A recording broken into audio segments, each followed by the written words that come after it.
Nathan, people at home are probably wondering, why are we on a racetrack with a brand new Altima 4-cylinder? Okay, folks, a lot of you have been asking about our track reviews and why we're doing them. Now, a lot of the vehicles you're going to see on the track we've either already reviewed or we're in the process of reviewing. Usually a track video is just part of it, and there's a reason why we're here, and you're going to find out all about it coming up next.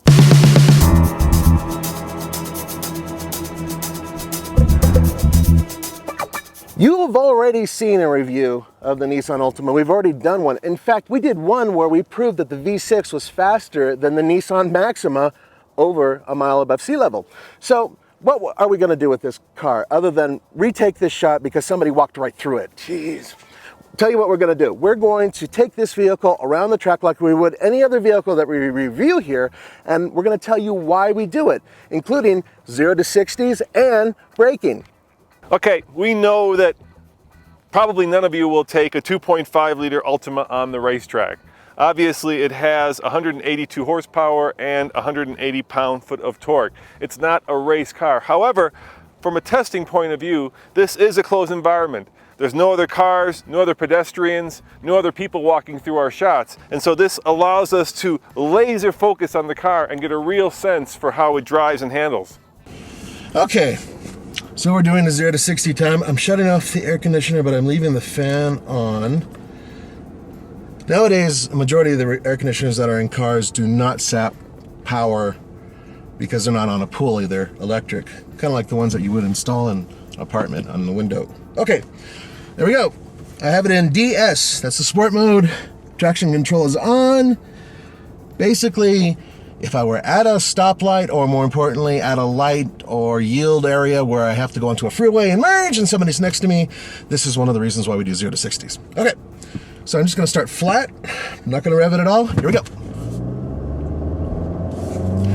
This is a continuously variable transmission, a CVT.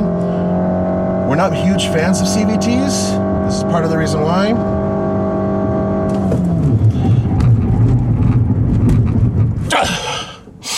So you might wonder why I did that. Well, it's fun. Also, because we were running out of real estate quickly, and 0 to 60 was 11.31. Now, we do all of our testing at high altitude.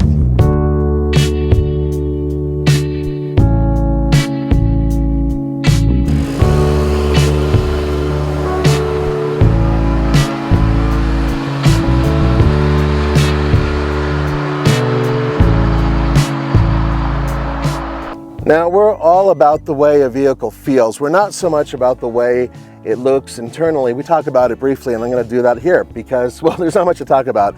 It's a fairly staid interior, and some of the fabrics and components feel pretty good, but for the most part, it's rental car level. Now, I hear that they're going to up the next Nissan Altima, and I hope they do because it's a little boring in here.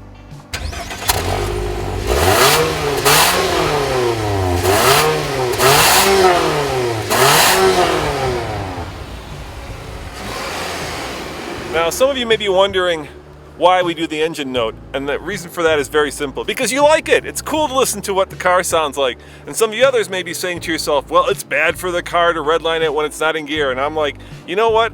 If we're gonna melt this engine by doing this, then Nissan has a lot more development left to do.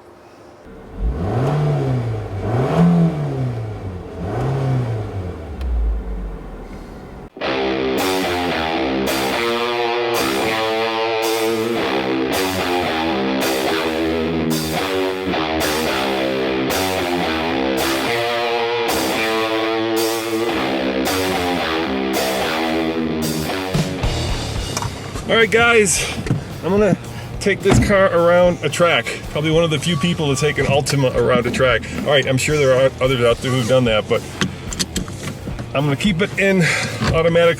We'll put it in sport. We always keep the traction control on just to make it fair for all the other laps, and keep in mind around a 120 is probably good for a family car. Here we go.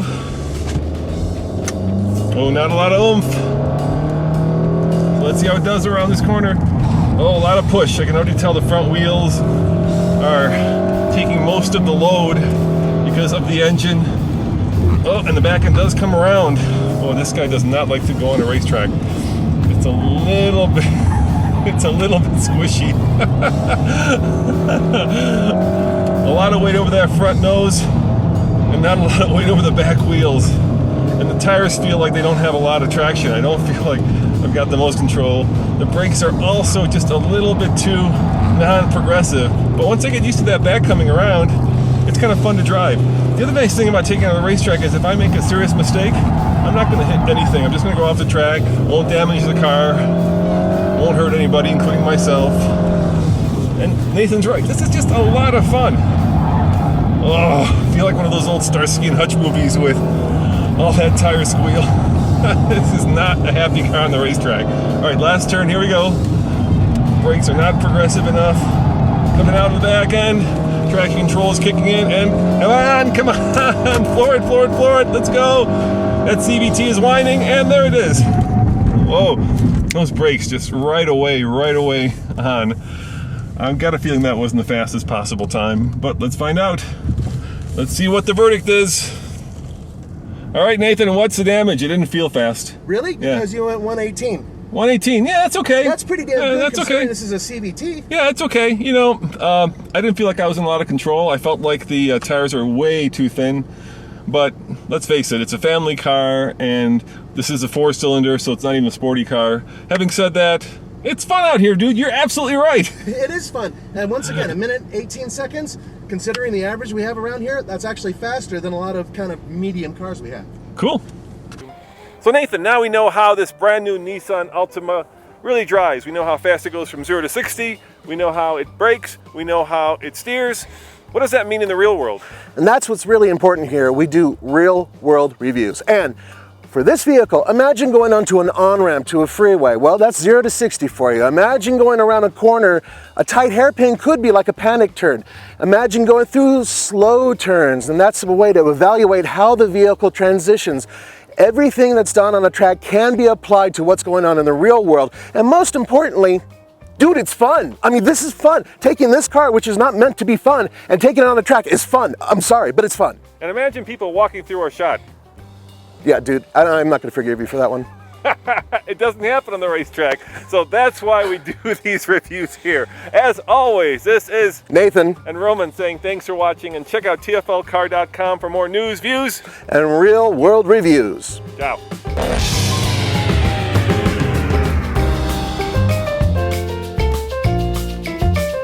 All right, I was at 118. He just went off. It's happy going kind of fast. Now if I push it too much, then I'm gonna go off into the dirt and roll and tumble. But as it is right now, the car seems perfectly happy and content being driven fairly hard. I'm much more aggressive with the accelerator than Roman, and because of that, well, I go off-road. I like going off-road.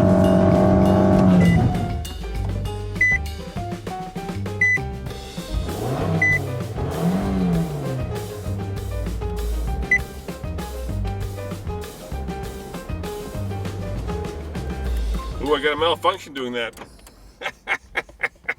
Did lights come up? Yeah, it said don't do it.